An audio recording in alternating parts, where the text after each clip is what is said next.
It's KFI AM 640, and you're listening to The Conway Show on demand on the iHeartRadio app. Dodger game coming up today at 6 o'clock.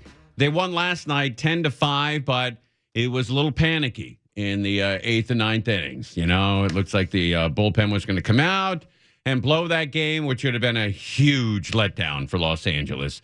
Thank God they won 10-5 last night. Hopefully I'm not spoiling it for you. Maybe you recorded it and you're going to watch it today. Sorry. And tonight's the second game. If they beat the Reds tonight, if the Dodgers beat the Reds tonight, they will win the wild card and go on to the National League Divisional Series. So there you go. Alex Stone is with us. Alex, I know the government has been shut down. How has that affected your life, sir? Not at all. Not at all. Back to you. Well, look, if it doesn't affect anybody I know. No, I mean, if you work for the federal government, they shut themselves down. Well, and they just got paid today, I believe, is when they got their direct deposit from the pay period ending yesterday. So in 2 weeks, if their paycheck doesn't go in, well, then that's going to be a problem. But as of right now, it's, it doesn't seem like that there's, at least in the L.A. area, if we lived in Washington, totally different ballgame. But here, sure, federal workers are impacted, but... Who's impacted? Like, Social Security is still going to be delivered. We're still going to get the mail. Banks are open. I don't really think anything's really closed. Parks, maybe? I don't know. Yeah, I mean, there are some offices here and there. But the thing that, if this goes on long enough, then what we've seen historically is the airports would begin to see some impacts. Not today and probably not the next couple of days. But the problem being if the TSA officers who don't get paid a whole lot, that they probably don't. Well, they also don't do a whole lot. Well, I mean, you know, they don't. Most of them probably have a lot of savings, and they're going paycheck to paycheck. And if they come around to October 16th is the next pay period for federal workers, and they don't get paid, we expect that then there's going to be a lot of sick calls and people bailing out and saying, you know what, I'm going to a different job. Same with the FAA with air traffic control, that we've seen that before. The TSA is saying today 58,000 of its 61,000 workers are considered to be essential. They're being told, you have a job, you're not getting paid, but you have a job. You must report into work. It is not optional. But as it drags on, that's going to be a problem if people can't pay their bills. And this is Johnny Jones. He's a TSA officer. He says you can only do this for so long. They can do it for a couple of weeks, but then they know that the people are going to be, you know, I'm out of here. And they're not going to be showing up for work. Child care does not take IOUs. Gasoline does not take IOUs. Your house payments do not take IOUs. And sometimes it becomes very difficult to maintain focus on the mission whenever you're trying to figure out how you're going to get to and from work. And Tim, that's the thing. In 2018, 2019, that shut down. That went on for 35 days, the longest in history. And TSA officers, it only took them about a week, 2 weeks to begin calling out sick. And others that went, you know, this is still going. I got to go find another job. And they bailed out after it became clear it wasn't going to be fixed right away. That led to long lines at security checkpoints. That turned into a mess. Then air traffic controllers began calling out sick at the big air traffic control centers. That then created ground stops. And at about 30, 35 days into it, they ended up grounding flights in New York and Florida, and that personally impacted President Trump at the time, and he then orchestrated to make sure that it got over pretty quickly and got Republicans to get on board with a deal at that point, because that was impacting, obviously, the East Coast, and the shutdown ended very quickly. So air traffic controllers got the credit for ending that one and putting pressure on the government and on the White House to get that one over with. But this one we'll see. I mean, you know, Democrats seem to be showing some cracks today, but the earliest they could come to a deal now would be Friday when they all come back together. This woman was flying today, and she said she doesn't like any of it. If the TSA and FAA workers aren't happy, that it's not going to lead to good things here in the next couple of weeks. You can only ask people to do so much, genuinely. Even if a service is very important, people are only going to do things out of the goodness of their heart for so long. And I am, genuinely worried about what's going to happen in the future when air traffic controllers decide, like, no, I can't do this anymore. When, even the TSA agents decide, like, hey, I need to be paid. So, yeah, I am pretty worried about, like, flying in and out for now. And this guy was flying today, too. He has a message for lawmakers. He says, get this over with, move on. At the lowest level, we know what to do. We know our job. We do our job every day. Please do your job. So you go to LAX, you go to Burbank or Ontario or John Wayne. Today, everything's going to be normal. But as this drags on, as we go another week or two, you could start to see longer lines and then other problems. But as of now, it's all right. You know, the guy said on your audio there, childcare doesn't take IOUs, gas station doesn't take IOUs. I got a pen and a piece of paper. Can you rattle me off some companies or people that take IOUs? Here's an IOU. You give me your services. If KFI came to you and said, you know what, we're not going to pay you for the next month and a half, would you keep doing your show? As long as I could get the money later on, you know, when they went back into business. And they will, by law, I will get paid back to them, but it's living day to day as somebody who's making what a TSA officer. Right, but $18 an hour, $20 an hour. Oh no, they're living paycheck to paycheck. I think a lot of people are. But I remember the 1995 shutdown, but that seems to have affected a lot of people. Remember, everything was closed. They put ropes around monuments in Washington to scare the hell out of everybody. All the parks were closed, and that was a big deal. But now I think we're so used to the shutdowns that nobody really cares. No, you know, there was, I don't remember what cable station I was watching. They were asking people in Fort Lauderdale, Florida, hey, what do you think about the shutdown? And the 10 people they interviewed, not one person even knew that it was going on. Yeah, this one doesn't seem to. I feel like in even more recent ones that it's been this big clock ticking down. Everybody's will they, won't they, and they make a deal at the last minute. And this one was kind of like, well, you know, it's midnight now, everything's shut down. I just looked it up. The average TSA officer paid $22.56 per hour. You know, at one point I was living in Oregon and I was flying down here to work on KFI when I was doing a weekend show, and I was staying at the LAX Hilton right out there near the airport. Sure. And I saw this big, huge graduation going on down in the courtyard. And so I went down. I was getting a coffee and a donut or something in the lobby. And I walked over to see the graduation. And there was probably about 300 family members there. And there were maybe like 30 or 40 graduates. And they were going to get their diploma and graduate. And the parents were taking pictures and everything. And I said to the guy, I said, hey, is this UCLA? Is this USC? Is this a local high school or college? And he said, no. These are people who are graduating TSA school. Wow. And I'm like, wow. Wait, so that guy up there was 55. His parents are here watching him graduate TSA school? I mean, they got an academy. They're coming out of that. By the way, that LAX Hilton is massive. You ever get lost in that place? Yeah. And every tower looks the same. Yeah. So you have no idea where your room is. Wind around. Oh, yeah. That Marriott's the same way. Yeah, exactly.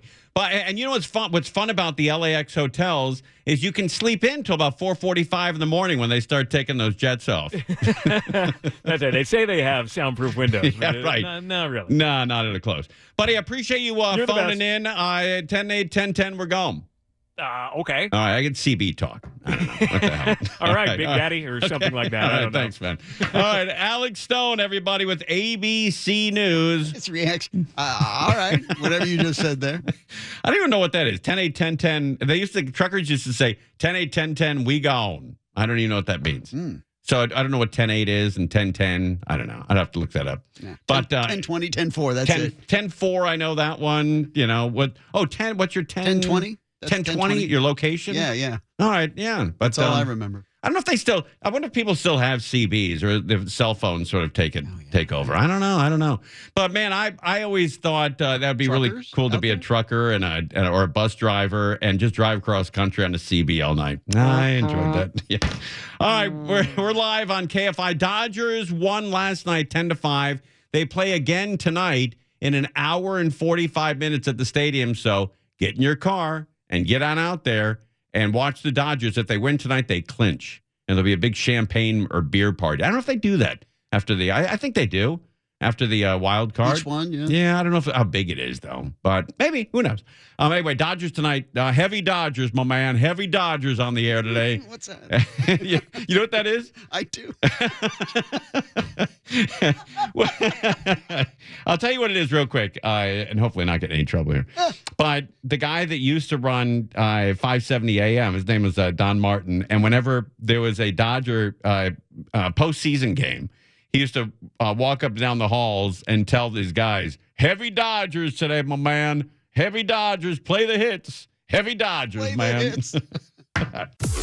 You're listening to Tim Conway Jr. On Demand from KFI AM 640.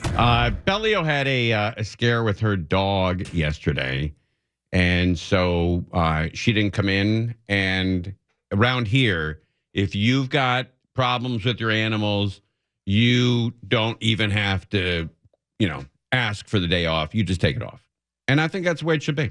Thank you so much. You're very understanding. Well, look, I mean, what am I supposed to say? Hey, F the dog, let's get in here, Maybe next time. Maybe next time. But thank you.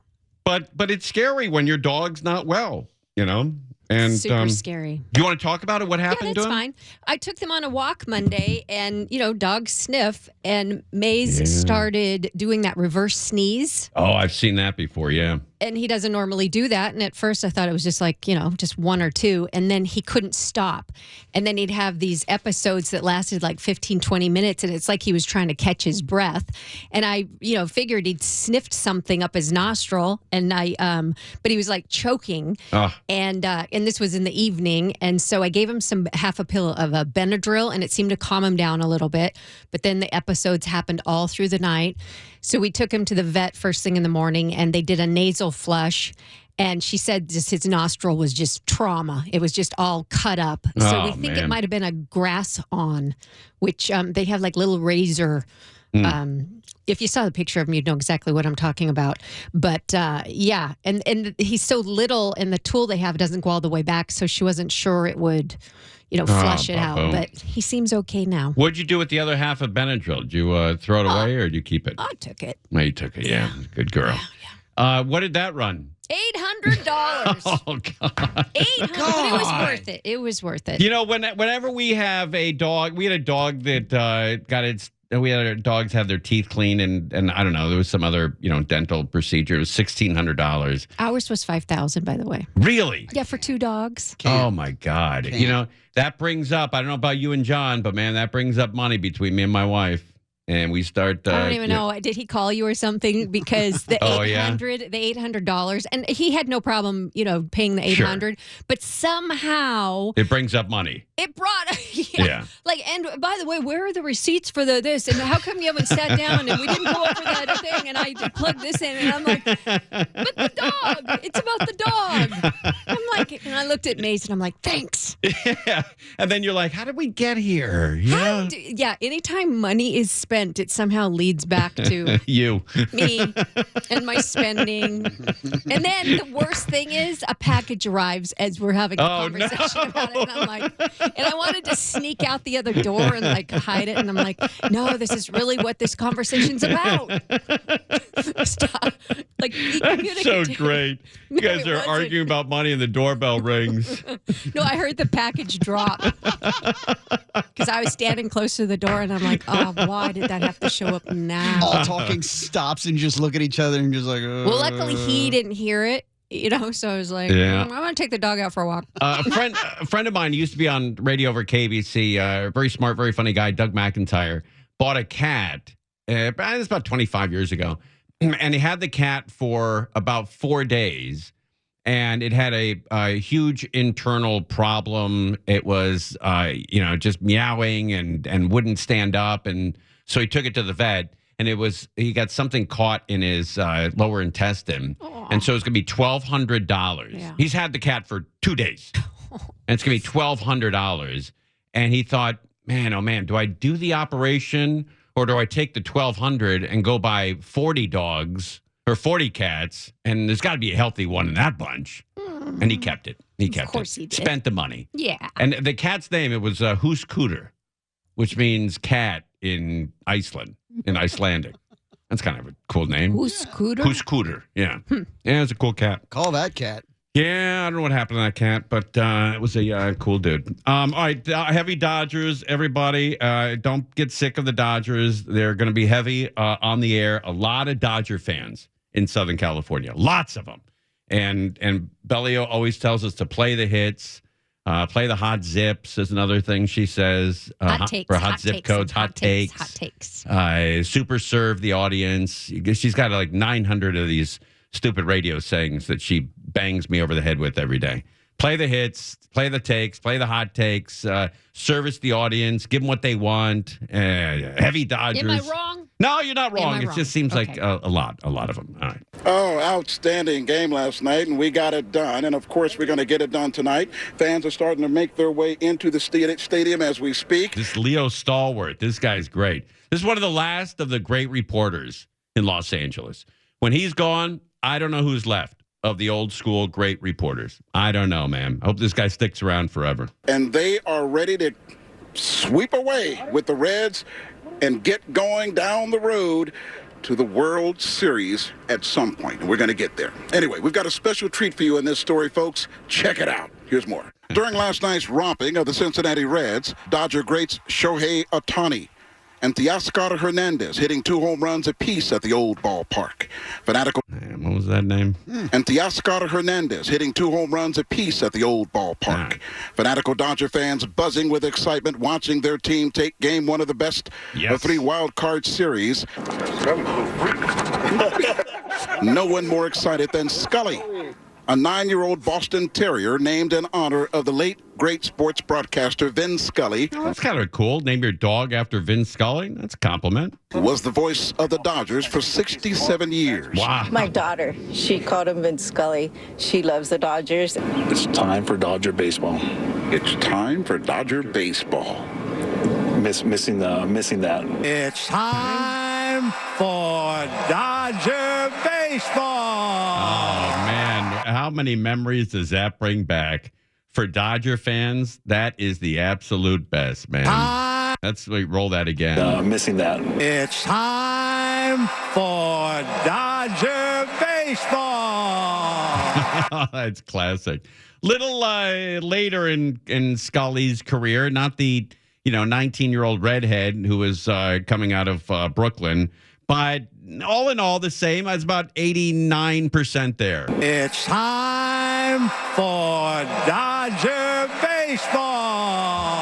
Yeah, Vin Scully, man. All missed that game time phrase Vin Scully uttered with that amazing voice just before Dodger games. Scully might not be able to talk the talk like the late, great Vin Scully, but man, can he shag balls like a true Dodger. Scully all decked out in his Dodger digs. True blue attire he snagged from the sports store, the locker room of Downey. We get a lot of people coming in just when the Dodgers play normally, but once they're in the playoffs, it's a big spike. That's a great name for a sports store, the locker room. I like that. I remember there was a sports chain in L.A.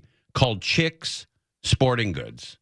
Chick's Sporting Goods. And then they were purchased. There's like 12 stores. There's one down in Hawthorne. I remember that big store. There's another one, I believe, in Long Beach area. Chick's Sporting Goods. And then I think they were bought by Dick's Sporting Goods.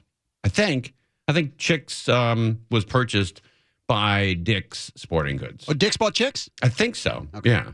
Bellio, are you a sporting goods fan? Oh, for sure. Which do you prefer? I prefer Dick's. You don't like Chicks? I liked Chicks, but I knew Dick's better. You did. Okay. It's like Christmas, yeah. Let's go Dodgers! You've been awesome thus far. We bring our heart and soul to every game, and I know that you guys do too. So good luck, and please bring us a win. It is so fun to be a Dodger, and obviously it's tremendously, incredibly fun to be a Dodger fan. That's right. Especially this time of year. Let's go Dodgers. Let's go Dodgers. Because what time is it? It's time for Dodger baseball. Dodger baseball. 6 o'clock start. Get to the stadium. You got an hour and a half. An hour and 32 minutes to get in your seat. Get yourself a hot dog, chips, or popcorn. I don't know what else you get there. Peanuts and a couple of beers. And enjoy that game. You're listening to Tim Conway Jr. on demand from KFI AM 640. Heavy Dodgers today, man. Heavy Dodgers. And we have Michael Monks joining us from the KFI newsroom. How you, bub? I am doing splendidly on this baseball day. Yes. Love baseball in October. Baseball in October. You're from the Kentucky area. Was Cincinnati your team? Yeah, greater Cincinnati area, northern Kentucky. Cincinnati's fandom extends through central Ohio, but all the way down past Louisville in Kentucky. So you remember the great, the Big Red Machine from the 70s? I wasn't born then, but, Pete Rose was a big deal when I was a child. Right. And Pete Rose, I still think, should be in the Hall of Fame and all. Look, whether he bet on games or not, I think it's who cares time. Do you remember Marge Schott? Sure. Yeah, the Nazi. We talked about her on Saturday night. She's sort of a forgotten figure in Major League Baseball. And She's thrown out of baseball. Thrown out of baseball. Yeah. Little racist. Nazi memorabilia at her house on display. Didn't like Jewish people. Didn't like black people. Right. Other than that, relatively charming. Okay. Yeah. A lot of other than that, though. I mean, too big other than that. The Reds have not won a World Series since she owned the team. Really? That was back in 1990. Wow. I was talking about the only Reds hat. I was going to wear a Reds hat to troll some people around here just for fun. And the only one I have is a old Reds cap autographed by Marge Schott. Oh, is that right? And I don't think I should be flaunting it. She was an odd bird. I mean, she was a real spark plug. I mean, she didn't take S from anybody. Why? This is what I talked about on Saturday night last weekend. Why hasn't there been an HBO biopic? There should be, absolutely. I mean, that is a role of a lifetime. Yeah, but I think the hatred of Jews and pro-Nazi probably terrible for turned a off person, great for a character. Really decent for a character. But her problem is not only did she have Nazi memorabilia, when people went to her house for dinner, it was on display. It wasn't in a back room somewhere. Yeah, this was like, we inherited this through the black market. It's something we keep, but you don't want. No, this is like, here's our fine china, and here's something Hitler wore. Right, exactly. Yeah, and people were a little turned off by that. Yeah, it didn't sit well. Cincinnati is a very Jewish town. That's where Reform Judaism was born. I didn't know that. Yeah, it's a big Jewish city. Really? Very important in American Jewish history. I did not know that. All right, so I saw the groundbreaking at the convention center today, and I learned something today. I think I heard it from you as well. $2.7 billion for the convention center is going to be $6 billion. Well, when you finance something, you often pay more than what the asking price was. And the city is not paying cash for this massive project. So they're financing it, and they're financing it over the course of 30 years. So what we're hearing is this very strange optimism from city leaders, particularly Mayor Bass and the members of city council who voted to go forward with this, because they know the city's financial condition. They know that they're strapped. Sure. And they just went through this very difficult budget process where they thought they were going to be laying off 1,600 workers. They were able to save all those jobs, but only by rearranging the proverbial decks on the Titanic, because some people who used to work in one department are now working in another department. By the time it gets around to the next fiscal year, when they start crafting the next budget next spring, they're still going to be in financial trouble. And these city workers, I don't know how they're safe, because the revenue situation is not improving in Los Angeles. And now, with the financing of this massive project, they've added a significant amount of debt immediately. We're talking anywhere between like 80 million, 200 million a year for 30 years. And will the convention center bring that kind of revenue in to pay for itself? The economic forecast suggests that it will offset at least some of that, that there will be people coming in to visit. They'll spend money. You'll collect some taxes that way. It will create jobs. You'll get some taxes that way. It will create development. You'll get some taxes that way, hotel taxes, those sorts of things. But it's not going to be open immediately. We've got the next few years to deal with. They won't even finish the first phase until before the Olympics start in 2028. And then they'll start another phase. And they'll have to cancel some previously scheduled conventions. They're up against a couple of situations, because this is going to be a construction site.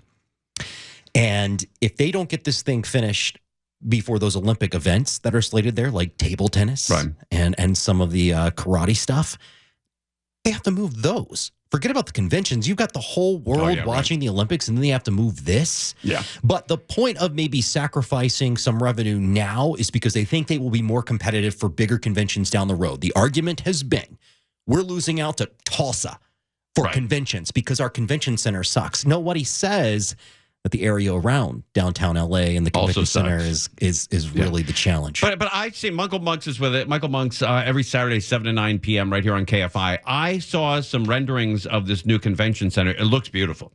It's going to be nice. And hopefully it is, because that's a pretty price tag. But I brought some sound from Mayor Bass at today's Okay, but before we get to the sound, I heard But I want to play the sound. Okay, but before we get to the sound, please, stand up, he's leaving. There he goes. I heard that those gold shovels that they were using for the first dig down there at the convention center. I heard somebody took one and knocked Curren Price out with one. Is that true? You have some of the facts correct. Others seem to have come out of left field, which is appropriate on a baseball day like this. So Councilman Curren Price is at this event. His district runs up against downtown LA out of South LA. He fell down today. Oh, he did? He didn't just fall. I mean, he had a medical situation. Oh, I didn't know that. He had to be tended to. Mayor Bass, who's a former nurse, also helped him out a bit. And he was placed in a wheelchair, taken over to an ambulance, and taken from the scene. So his office came out later and said that he was dehydrated. They always say that. So he's got the weight of being a city councilman in a challenged city like Los Angeles, but he is also under indictment on some charges of public corruption, and he's supposed to appear in court again in early November on those charges. So a lot going on in his life. How about passing out in downtown LA and the next thing you see is Mayor Bass's face an inch away from yours? Honestly, if you need mouth to mouth, if it's Curren Bass, it's better than nobody. That's right. All right. Can you stay with us? Or do you got to take off? No, let's stay. Let's talk about those Red Legs. All right. Let's talk about the Reds, the Dodgers. We have sound. There's going to be sound. There's going to be sound. And then we have to talk about your Wednesday. You always go out on Wednesday to eat dinner. And you're going to return to the Rio Soul. The Real Test. Is that Rio Soul? It is. Okay.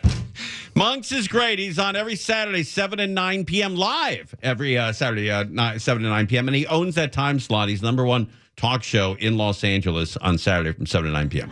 You're listening to Tim Conway Jr. On Demand from KFI AM 640. Michael Monks is with us. Without naming the supermarket, because I don't want to get in trouble, we did a whole run yesterday on dogs are everywhere. They're in restaurants. You go to, anywhere you go. You go to the airport. You go to a bookstore. There's dogs everywhere. Everywhere dogs. And you say in your supermarket, you've seen dogs in the supermarket. Dogs in the supermarket. Yeah. Absolutely. At least one occasion, one of the dogs has taken a dump.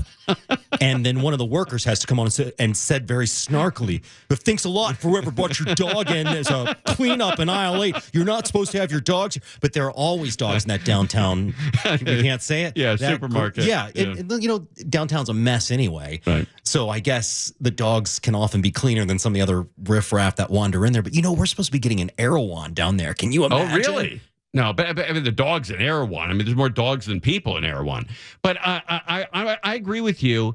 I love dogs. I know you love dogs, but let's keep the dogs out of the supermarket. I'm comfortable telling you I don't love dogs. Really? And I know that's an unpopular opinion. I don't hate them.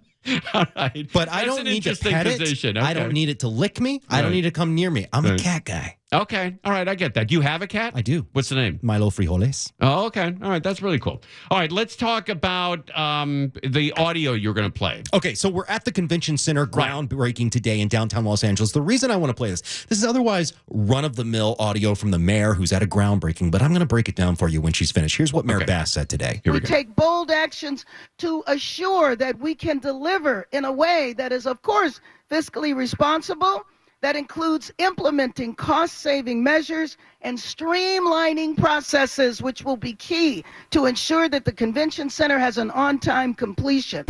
So while today is an important step in our city's future, we take this step knowing that there is more important work to do, but I know that Angelinos are more than ready to meet the moment. Is that right? More than ready to meet the moment. Thank you, everyone, and I will be so excited to come back here in a few years when the world comes, all of the conventions that I know will be coming to our city. Okay, so a couple of things there.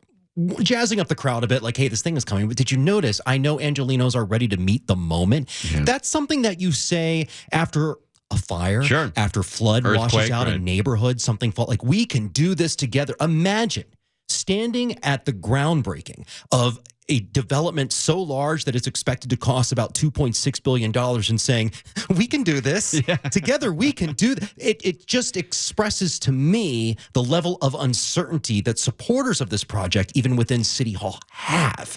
In your best guess, because you cover the L.A. city more than anybody on TV or radio, and I think you're the only guy that really covers it. There's a few of us. How close is the city of Los Angeles to total collapse? It was already on the verge of disaster when they were creating the fiscal year budget that we are currently living under. Right. Fiscal years start July 1st, run through June 30th. When they were making this year's budget back in the spring, it was scary. And that was after the previous scary year where they had to scale back many services that are important to people, animal services, street lighting, street cleaning, those sorts of things. Right. Next year, with this added expense and no real prospects for additional revenue to be coming in, I don't see how it gets better. This is why it has to be mismanagement. We have the wealthiest people in the United States who live here. We have the entertainment industry that's centered here, located here. We have the computer world that's up in Northern California, a lot of it down here as well. We have the most beautiful coastline. We have the most expensive houses that are paying astronomical amounts in property taxes, and yet we're broke. Think about how much stuff costs, not when you are walking past a dog at Ralph's who's taking a dump in aisle 8. Right. Think about how much the city spends on stuff. Take, for example, Mayor Bass's signature homeless program. When you hear that it might cost upwards of $120,000 to house somebody for a year, that's significant. And that project alone is not moving as quickly as even she had anticipated. So when you have the same characters talking about how we're going to be fiscally responsible, we're going to get stuff done on time, I think you can respect people's eye rolls. Sure. And cynicism. Well, they've spent, it's going to be $130 to $150 billion for that high-speed rail. If you took the high-speed rail and you never, you never started it, you never took all that money, all the $130 to $150 billion, and you just gave it out to homeless people, you could give every homeless person $720,000. And think about that project in particular. I'm a guy, I like rail. I like riding I do too. The public transportation when it's not scary or filthy. Right. I love the idea of a high-speed rail line between Los Angeles and San Francisco. It'd be great. Sure. Because this project has been so poorly managed, think about what that's done to the psyche for folks the next time they're asked to consider. Oh, I know. Such a project. It's over. So it's not just the financial damage that they've done immediately. It's going to raise questions anytime such a project is talked about. Really not even just rail, but projects like this. Because if we have to do so much permitting, we have to do so many questions and public hearings and all of that. It's so California made its own rail project more difficult to build because of their own policies. And the people who live in Northern California don't like Southern California. Is that right? And they don't like us, and vice versa. I love San Francisco. I think it's one of the most beautiful cities I've ever been to in my life. I've not been there since 1987. Okay, some things have changed. Yeah. Yeah, a little bit. Yeah. But I'm just saying, why have a high-speed rail over two cities that hate each other? Is that anecdotal or is that accurate? I think it's pretty accurate. That? I think it is. I think that you would, like, Crozier, when's the last time you've been to San Francisco? This is not a scientific poll, by the way. 10 years ago. 10 years? What about you, Tony? When's the last time you went to San Francisco? Yeah. Never? Never? You've never been there. How old are you? Me, 50 or 49. All right. Bellio, when's the last time you went to San Francisco? Like maybe 4 years ago. 4 years ago. Wow. Yep. What about you, Monks? I still lived back in the southern Midwest, but made a visit in 2014. Okay. There you go. Yeah. Nobody goes. And the only way Northern Californians come down here to visit is when the 49ers play. They swamp SoFi and they knock it out. I mean, there's actual statistics out very recently. I think the LA Times did a big piece on tourism in Los Angeles and how it's way down, poorly we're doing right now. And a lot of that has to do with our own decision making.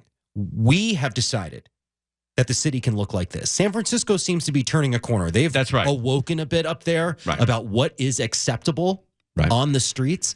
Los Angeles has not had that epiphany yet. I can tell you, I watch every government meeting. I watch every government press conference. I'm there. I'm talking to these folks.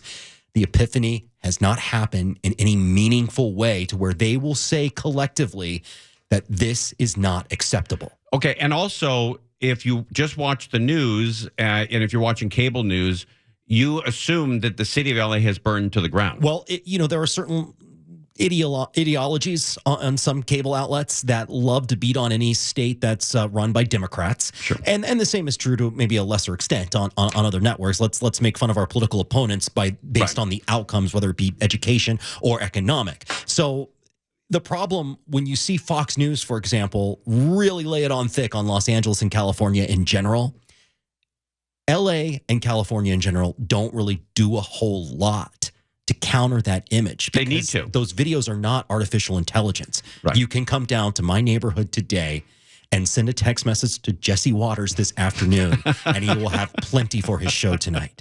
Buddy, what's the dinner tonight?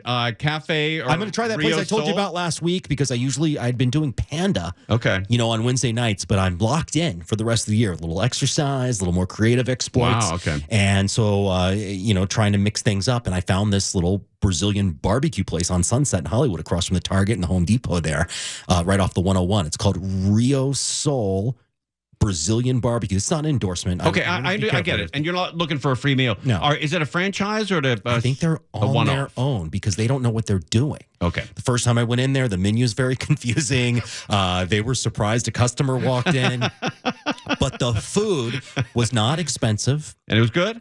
Two of us ate for $30. Wow. And the food was plentiful and delicious. So I'm going to go Really? back with some notes. Okay, and it's Cafe... It's Rio Sol, okay. as in Rio de Janeiro. Okay, Rio Sol. And we'll give me a boost there. Hey, look, if you say it's good, it's good. You can It's go see, delicious. You can go see Monks there tonight. I'll be there. Down on, I'll be picking Rio up around Sol. 7:30 early. 7 to 9 p.m. Saturday. Saturday night. Don't miss it. Michael Monk's Reports every week. Excellent. Nice to see you, bub. And go Dodgers, right?